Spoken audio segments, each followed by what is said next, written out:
آج کل جو کچھ ایران، اسرائیل اور امریکہ کے درمیان ہو رہا ہے، وہ ایک بہت ہی الجھا ہوا اور خطرناک معاملہ ہے۔ اس کے اثرات صرف مشرق وسطیٰ تک ہی محدود نہیں ہیں، بلکہ اس کی لہریں پوری دنیا میں محسوس کی جا رہی ہیں۔ تو آج ہم اسی پر بات کریں گے کہ یہ جنگ کیسے عالمی سطح پر ہلچل مچا رہی ہے اور اس کا اثر ایندھن کی قیمتوں سے لے کر ہماری اجتماعی سلامتی تک ہر چیز پر کیسے پڑ رہا ہے۔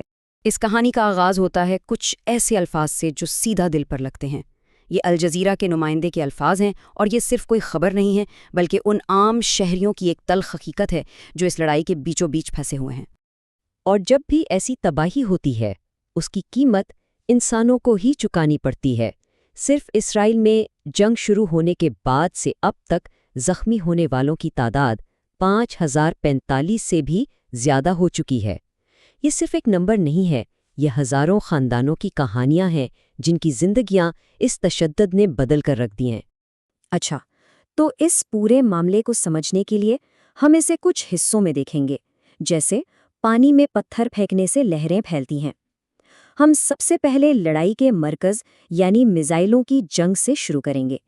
پھر دیکھیں گے کہ یہ تنازع خطے میں کیسے پھیل رہا ہے، سفارتی سطح پر کیا ہو رہا ہے اور اس کے عالمی معاشی اثرات کیا ہیں، اور آخر میں مستقبل پر ایک نظر ڈالیں گے۔ تو چلیے سب سے پہلے بات کرتے ہیں اس لڑائی کے مرکز کی، یعنی ایران اور اسرائیل کے درمیان ہونے والی براہ راست میزائل جنگ کی۔ یہ چارٹ ہمیں دکھاتا ہے کہ ایران کے حملے کہاں کہاں ہو رہے ہیں۔ آپ دیکھ سکتے ہیں کہ آدھی سے زیادہ حملے، یعنی 55% سے بھی زیادہ، جنوبی اسرائیل کو نشانہ بنا رہے ہیں، جہاں اہم فوجی اڈے ہیں، جبکہ تل اویو، جو ملک کا معاشی دل ہے، اس پر بھی مسلسل دباؤ رکھا جا رہا ہے۔ یہ حکمت عملی صاف ظاہر کرتی ہے کہ ایران اسرائیل کی فوجی اور معاشی دونوں صلاحیتوں کو کمزور کرنا چاہتا ہے۔ 346 جب سے یہ مہم شروع ہوئی ہے، ایران کی طرف سے حملوں کی اتنی لہریں ریکارڈ کی جا چکی ہیں۔ یہ کوئی ایک آدھ حملہ نہیں ہے، بلکہ ایک سوچی سمجھی مسلسل بمباری ہے جس کا مقصد اسرائیل کے دفاعی نظام کو تھکانا اور اس پر ناقابل برداشت دباؤ ڈالنا ہے۔ لیکن یہ کہانی یک طرفہ بالکل نہیں ہے۔ اسرائیل نے بھی بھرپور جواب دیا ہے اور سیدھا ایران کے اندر اس کے اہم ٹھکانوں کو نشانہ بنایا ہے۔ تہران میں میزائل بنانے کی فیکٹریوں سے لے کر اصفہان میں وزارت دفاع کے دفاتر تک، اسرائیل کی کوشش ہے کہ وہ ایران کے فوجی ڈھانچے کو اس کی جڑ سے ہی کمزور کر دے۔ اب بات کرتے ہیں پہلی لہر کی۔ یہ لڑائی کیسے پھیل رہی ہے؟ یہ آگ صرف ایران اور اسرائیل تک محدود نہیں رہی، بلکہ پورے خطے کو اپنی لپیٹ میں لے رہی ہے۔ اسرائیل کی شمالی سرحد پر ایک اور محاذ گرم ہو چکا ہے، اور وہ ہے حزب اللہ کا، جو ایران کی ایک بہت اہم اتحادی ہے۔ 2 مارچ سے اب تک 975 حملے ہو چکے ہیں۔ ذرا سوچیں، ایک ہی دن میں 60 حملے۔ حزب اللہ راکٹ، ڈرون اور اینٹی ٹینک میزائل سب کچھ استعمال کر رہی ہے تاکہ اسرائیل پر دباؤ بڑھے اور اس کی فوج مختلف محاذوں پر بٹ جائے۔ اور یہ سلسلہ صرف حزب اللہ پر ختم نہیں ہوتا۔ پورے مشرق وسطیٰ میں ایران کی حامی ملیشیائیں متحرک ہو گئی ہیں اور امریکی اور اس کے اتحادیوں کے ٹھکانوں کو نشانہ بنا رہی ہیں۔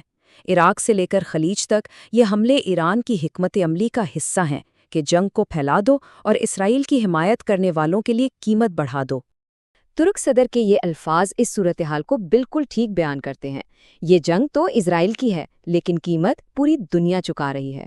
تو آئیے دیکھتے ہیں کہ یہ قیمت ہے کیا اور کیسے پوری دنیا پر اس کا اثر پڑ رہا ہے۔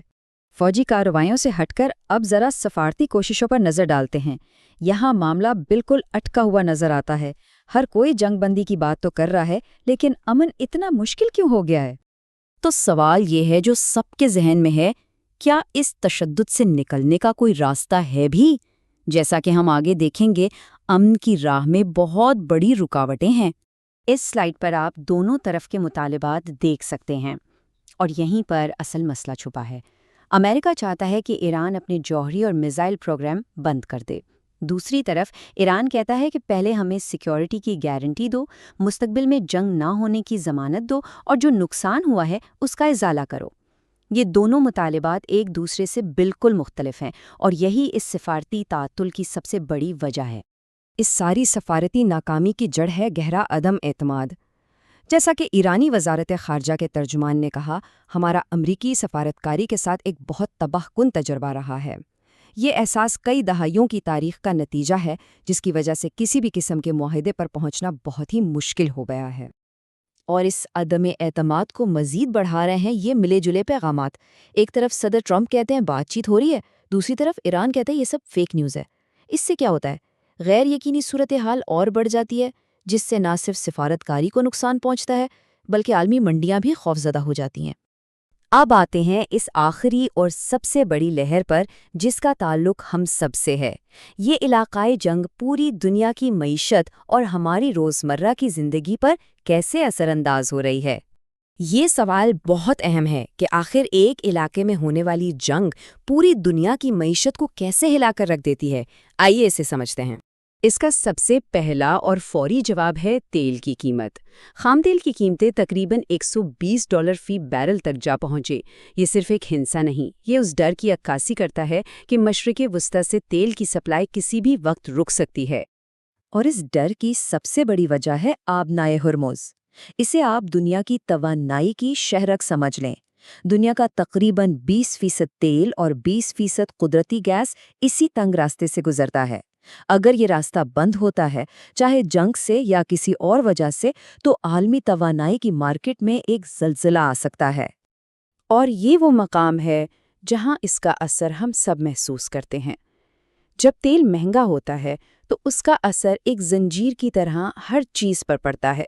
سفر مہنگا، جس کی وجہ سے کھانے پینے کی چیزیں مہنگی ہو جاتی ہیں، عالمی سپلائی چین میں رکاوٹ آتی ہے، یہ سب مل کر مہنگائی کو بڑھاتا ہے اور آخر میں پوری دنیا میں کساد بازاری یعنی ریسیشن کا خطرہ بڑھ جاتا ہے۔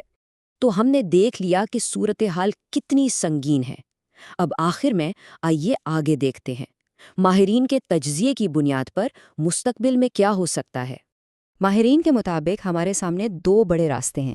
ایک ہے مثبت منظرنامہ، جس میں فوری مذاکرات ہوں اور تیل کی قیمتیں نیچے آئیں، لیکن اس کا امکان کافی کم ہے کیونکہ اس کے لیے دونوں طرف سے بڑی رعایتیں درکار ہوں گی۔ زیادہ امکان اس بات کا ہے کہ لڑائی کی شدت تو شاید کم ہو جائے، لیکن یہ مسئلہ کسی نہ کسی شکل میں چلتا رہے گا، جس کی وجہ سے تیل کی قیمتیں بھی بلند رہیں گی اور خطے میں غیر یقینی صورتحال بھی برقرار رہے گی۔ اور یہیں پر ہم ایک بہت بڑے سوال کے ساتھ رہ جاتے ہیں۔ ایک ایسی جنگ میں جہاں کوئی بھی جیتتا ہوا نظر نہیں آ رہا، آخر حل کسے کہا جائے گا؟ یہ ایک ایسا چیلنج ہے جس کا سامنا صرف اس خطے کے رہنماؤں کو نہیں بلکہ پوری دنیا کو ہے، کیونکہ اس عالمی بحران میں ہم سب کی تقدیر ایک دوسرے سے جڑی ہوئی ہیں۔